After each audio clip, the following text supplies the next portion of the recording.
And thank you, Raf and Sprout, for inviting me to come and talk about culture and the role that culture plays in the success of organisations.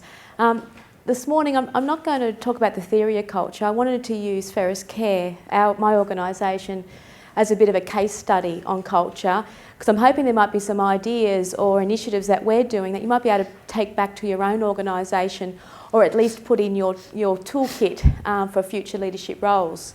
Just to set the scene, I'll just tell you a little bit about Feros. I'm not sure if anyone's been to Byron Bay, but we're an organisation that began in Byron Bay. And it was with a gentleman by the name of George Feros, who was a Greek immigrant who walked the streets of Byron Bay for many years with a bell and a tin, with a dream to build a nursing home for his ageing brother. And that was in the 60s. He died in 1981. He never saw his dream become a reality, but he inspired a group of locals in the Byron Bay to continue his efforts. And in 1990, many years later, and this is, I'm sure, a very common story and beginning for many community organisations, we opened our first nursing home or village called Feros Village, Byron Bay. Our organisation, so that's 25 years ago, our organisation looks a little bit different today. We have some national services around technology. We run our aged care in 5 states of Australia, from Bundaberg down to Hobart, and have just started a new joint venture in New Zealand.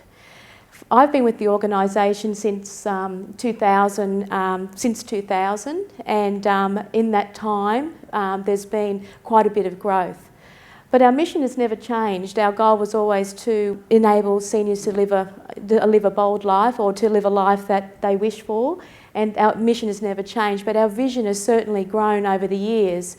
And we have a very big passion for creating a good life for our seniors, but also to change the face of ageing. And so our vision, it's quite bold, is to be one of those leaders that will actually revolutionise the way that we age well in Australia. I've been here where we've gone through 4 strategic plans that have been quite successful. And if you look at our growth report card, I started with 95 clients, and we've grown to 45,000 clients a year. And our growth for any organisation or business or not-for-profit has been steady 25% growth over the last 10 years, which is, for an organisation that has grown organically and not through merger and acquisition, is probably quite a nice growth for a not-for-profit. But in aged care, our world has changed. The rug has been pulled from underneath us. And as much as we have, for a small organisation, been quite successful leading up to this date, we are in the middle of a hurricane of reform, which absolutely is changing the way that we need to operate as an organisation. We have been successful in winning funding to provide services. Clients were pushed to us because we had the money. It's becoming an open marketplace where we lose the funding and the client has the funding, and we need to attract clients. And we are talking about, we're using terms that we've never used before in a not-for-profit organisation or Feros around client acquisition and client acquisition costs and client retention. So a very big new world. What that has meant for Feros is that we've just set our new strategy for the year 2020, and it is the boldest strategy and the most scariest strategy that we have ever put together. And there's 3 components of that strategy. One is defend. We need to defend our patch. We need to diversify out of aged care specifically, so that we're not reliant on this one government department for funding. And the third one is that we need to absolutely disrupt everything that we do and put the client in the centre of everything that we do, and just redesign our whole processes. And so how we are going to look next year and how we're going to look in 2020 and 2025 is nothing like what we look like today. But there is one constant that will not change in our organisation. What has got us here to this point has been our staff, and what will get us to where we need to be this year, next year, and in 10 years' time will continue to be our staff. I can talk about the strategy. We have the plans, we have the ideas, we have the motivation, but if I don't bring our staff along with me, then strategy will mean nothing. I love this quote. You know, strategy, culture does eat strategy for breakfast, lunch and dinner. If you don't have those staff who are as passionate as you are as a CEO to move your organisation forward, strategy won't mean anything. And so I guess I just wanted to talk to you. There's lots of aspects of culture, but I just want to talk about a few parts of culture that are really important to me right now and to our staff. And one of them is, when you're a CEO, yes, you might have a PD, but really, in one sentence, my role is to turn our dream into a reality. I've got to deliver on our vision. I've got to deliver on what we're here to do. And I need my staff to be a part of that. And what I want them to do is I want them to dream big. I want them to be part of the ideas and what we're wanting to create, and then I need them to help me deliver that. And in our strategic planning just recently, we always look to strategic plans ahead, and my goodness, they set a really bold future for us. If you like numbers, you know, even going from 45,000 clients a year to 400,000, to go from $70 million a year to $70 million to $500 million over the next 10 years. So yes, we do set a bold goal. And then we put all our strategies into a pipeline of projects that we're going to work through over these next few years. Innovation, so we've had an applauding innovation program with Feros for the last 10 years, and this is where staff can bring forward their ideas, small or large, when it comes to our organisation. One of the initiatives that we're launching in a couple of months, because we are across Australia, is Ideas Generator, which is much more of an online, fluid process of where staff can generate ideas, and that behind the scenes there's a process, a flow process and a decision-making process where that idea can become a reality quite quickly, including in level 3 ideas, which are business ideas, is the potential of using the business canvas that was talked about today. So a very important part of what we do. And planning, we're an organisation that we work and plan by projects. So we grab our strategy and we come up with where we're moving, and everything is put into projects. We would have 100 strategic projects within our organisation that we work through over these coming years. And we bring staff from across our organisation together to plan, and they play a huge role in that planning. We only have, because we have a digital model, we only have one admin office for Australia. And so all our staff are virtual, and so it's about providing the technology and the infrastructure where they can collaborate on projects, and it doesn't really matter whether they're sitting in New Zealand or New York for that matter, but we connect and engage this way every single day. And so also bringing that type of technology to our clients. So very much getting our staff involved in the planning, building their capability on deployment. Feros has been very successful in winning tenders because of our reputation, but our ability to deploy and deliver. And so to teach in project management and how to move quickly on a project, I cannot underestimate how important, or undervalue how important that is. And our staff have built enormously great skill in deploying services. We have, these aren't logos, but we have, I guess Feros was one business, and we have about eight new business ventures. About 4 of those would be startups over these next few years. And I mentioned about the way that we work on projects, and again, it's a little bit of a paper process, and along with the Ideas Generator is the ability to have a projects hub so that everybody across our organisation are collaborating online with the projects, and to be able to see them all on a dashboard will be fantastic. But this is making sure we're using all the capability within our organisation, and they don't need to be sitting in the same office that I am in Coolangatta. We're very big on technology, and for an organisation years ago, aged care and technology didn't really quite sound like they were together, but we do a lot of work on technology that we put in the hands of our staff as well as our clients. Our staff get the opportunities to go overseas to see emerging technologies. We have in-house developers who do some fantastic technology products for our clients. This is attracting for us a very young emerging cohort of staff, which is fantastic for aged care.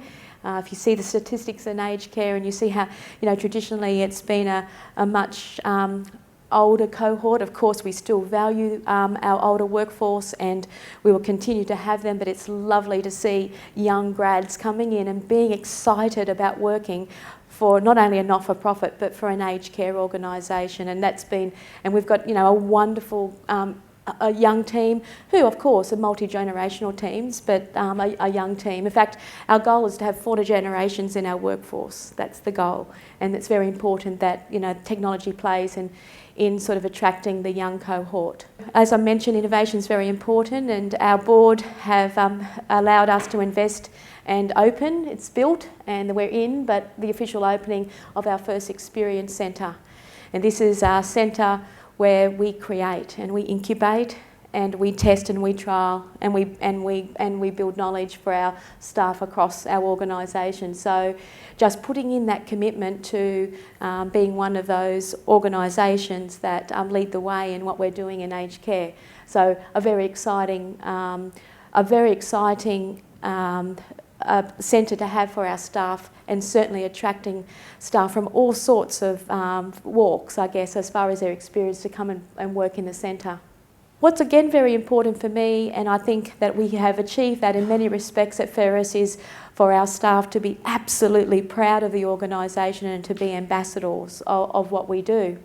And because we do have a big passion to change the way that people think about aged care and older people, we give them lots of opportunities to be in festivals and in the community to spread the word and to start conversations about what we do in aged care.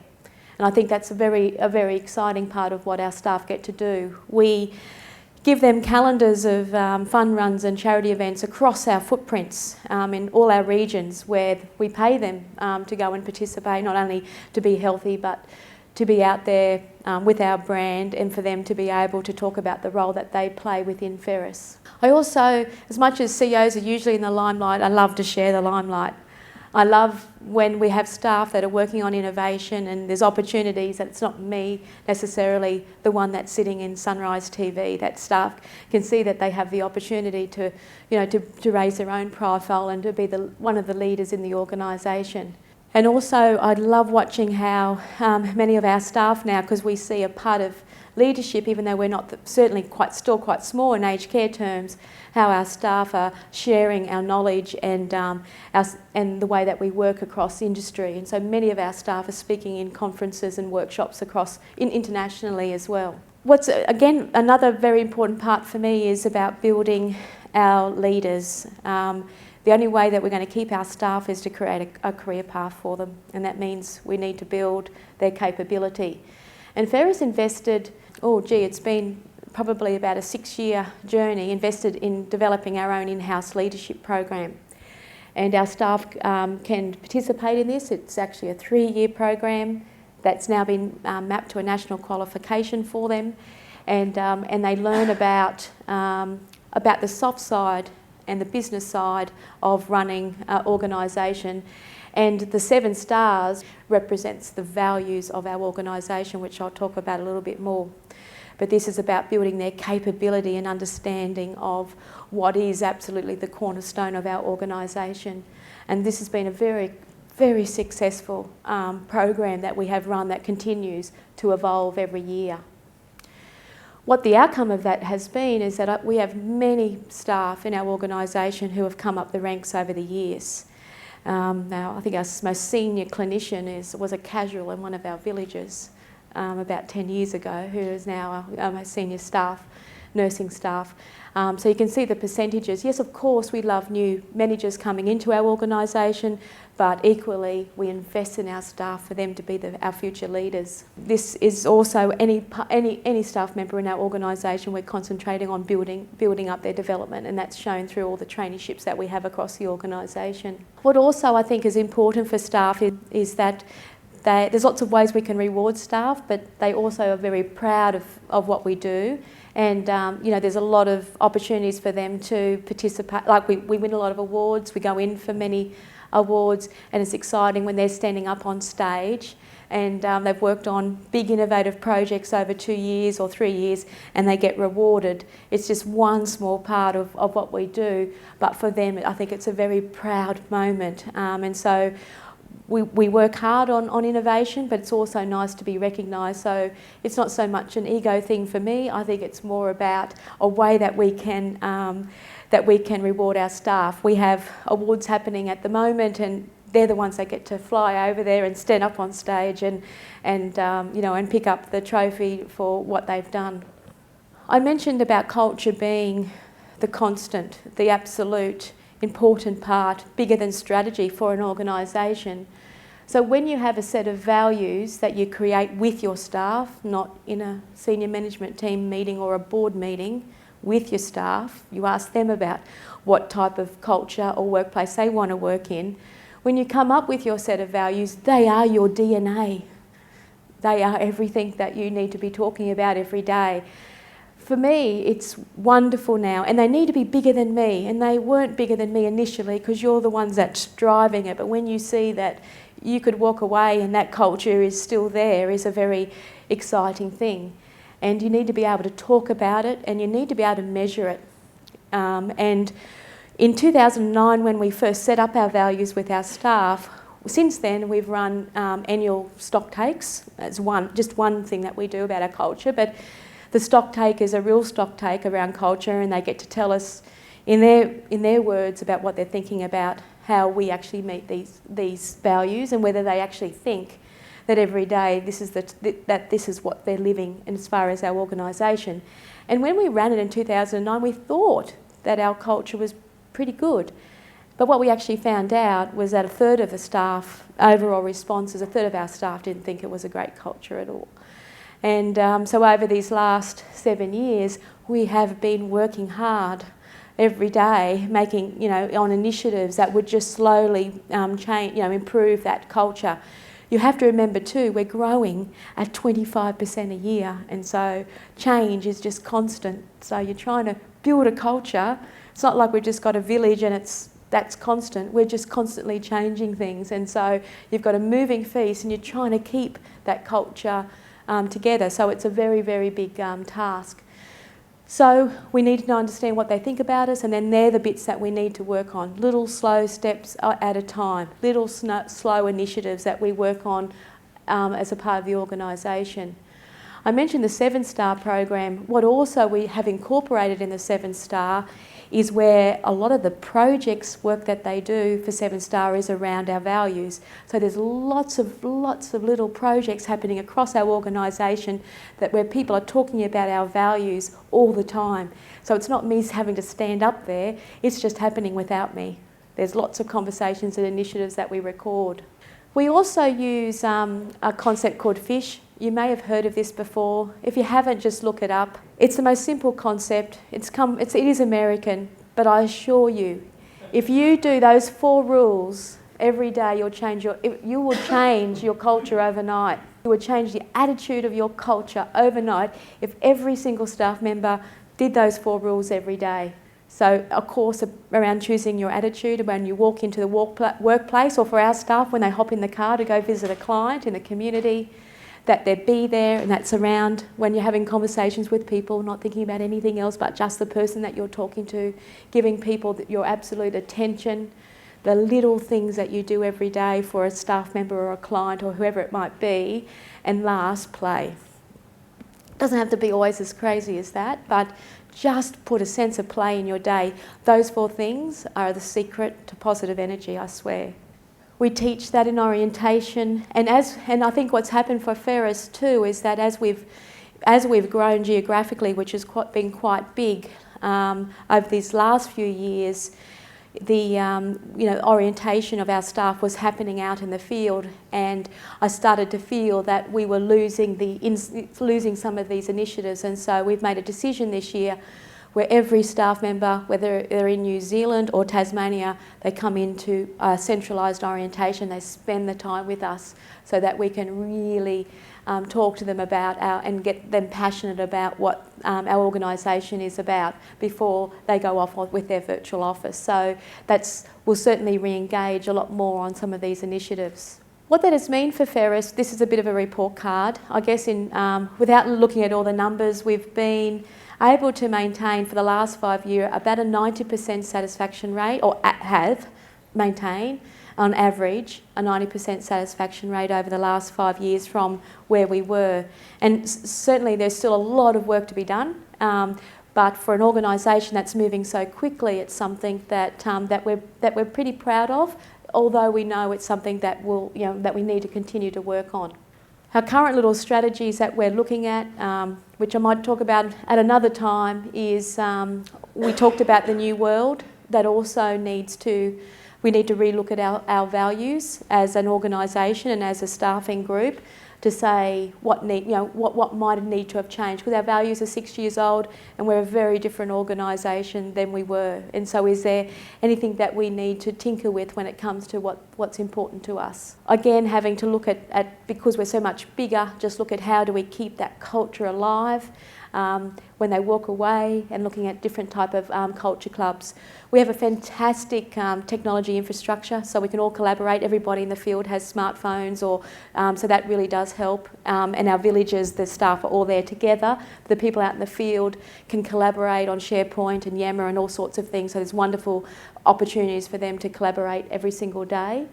We want to turn around performance appraisals to career planning, so look at a much better way that we do our performance planning and review, because it's old and really needs to be looked at, and really have a career plan for everybody. And so we want to work a little bit on that, and becoming futurists, talking to our staff about their